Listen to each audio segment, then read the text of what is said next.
manifestent aussi ce week-end dans plein d'autres villes, à Marseille, à Toulouse, à Lyon, à Bordeaux et ailleurs. C'est primordial.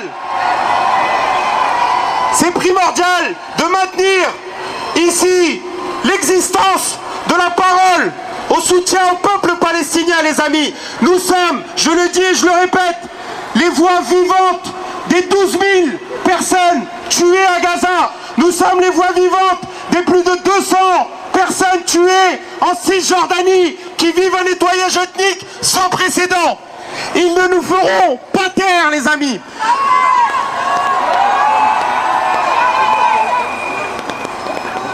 Quel qu'il s'appelle, que ça soit Macron, Braun-Pivet, Meyer Habib ou l'imam Chalgoumi, qu'il le sache. Je sais que c'est votre chouchou, l'imam Chalgoumi. On le dit, on le répète, on se battra jusqu'au bout pour le peuple palestinien, les amis. On est fiers de voir que, au-delà de la France, il y a des mobilisations partout dans le monde et notamment dans des grandes villes comme New York, comme Londres et ailleurs. Et il va falloir qu'on se dise aussi quelques vérités ici à Paris. Il va falloir que vous soyez toutes et tous militantes et militants de la cause palestinienne. C'est central ce qui est en train de se passer. Et aujourd'hui, on le voit, une des grandes défaites de Israël, malgré le massacre, malgré le génocide, c'est que ce nom, ce pays qu'il voulait taire, effacer de la carte, le nom Palestine, aujourd'hui résonne dans des centaines et des centaines de pays à travers le monde. Du Bénin, en passant par le Maroc, par Londres, par New York, par l'Australie, par Paris et ailleurs.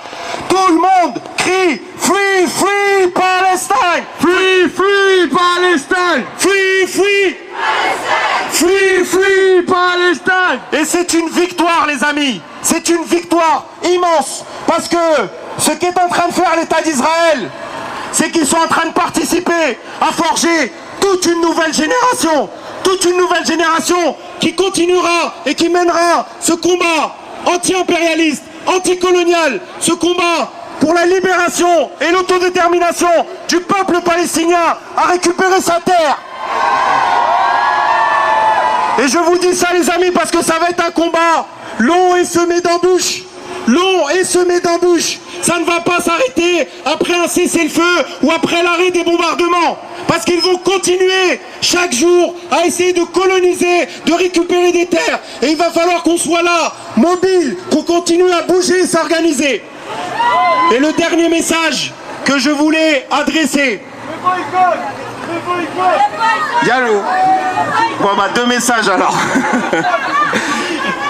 Un message important, les amis. Au-delà de la question des boycotts, des mobilisations, des manifestations et autres qu'on peut faire ici en France, mais il y a toute une région qui a un rôle central à jouer et qu'il ne faut pas nier ce qui est en train de se passer.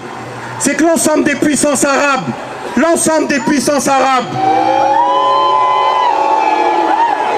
sont silencieuses. J'en ai rien à taper, moi, de LCI, CNews ou BFM TV. Si ceux qui sont au pouvoir dans les pays arabes ferment leur gueule face au massacre de milliers et de milliers de personnes. Et qu'il faut ici que, oui, la communauté musulmane, les jeunes et autres de quartiers populaires dénoncent ce qui est en train de se passer. Parce qu'il y a des manifestations par en bas, mais par en haut. On a des dirigeants politiques qui sont du côté de la bourgeoisie israélienne, qui sont du côté de l'apartheid et du génocide, qui étaient prêts à signer les accords d'Abraham et faire fi de la lutte pour la libération de la Palestine. Et les amis, je voulais le dire, il ne faut pas oublier qu'il y a nécessité d'avoir des mobilisations de masse dans les pays du Moyen-Orient, parmi les peuples arabes. C'est à partir de là-bas. C'est pas anodin que vous entendez souvent cette phrase qu'ils disent que l'État d'Israël est la seule démocratie de la région et du Moyen-Orient. Ça ne veut pas dire n'importe quoi. C'est le gendarme pour les États-Unis et pour la France dans la région. C'est leur garde-fou. Et il va falloir lutter jusqu'au bout pour cette autodétermination du peuple palestinien, les amis. Continuons à mobiliser, continuons à boycotter, continuons à essayer de participer, à construire des grèves et des blocages. Et il va falloir ici dans ce pays, je le dis et je le répète, qu'il y ait une grève générale en soutien au peuple palestinien. Merci à tous. Et free, free Palestine! Free, free! Palestine! Free, free! Palestine! Free, free!